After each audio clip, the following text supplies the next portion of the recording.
Наталья Викторовна, такое короткое резюме.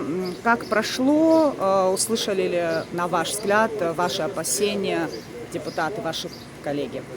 Ну, я просто хочу сказать, что сам факт проведения таких встреч очень необходим. Вообще формат эмоционально мы разговариваем, как бы мы ни проводили эти встречи, то, что это необходимо, во-первых, это самая сейчас живет трепещущая тема, поэтому такой формат, любой формат подходит для обсуждения этой темы. Первое. Но меня очень просто разочаровало, я, честно говоря, у меня даже слов нет, то, что Жансур Хударович, что он говорил. Я поняла, что ни руководство страны, ни исполнительная власть в лице администрации президента видимо, не слышала наших вообще доводов, аргументов, я не знаю что.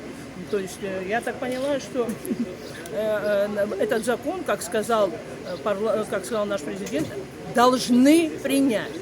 Другого мнения нет. Знаете, и другой позиции у президента нет.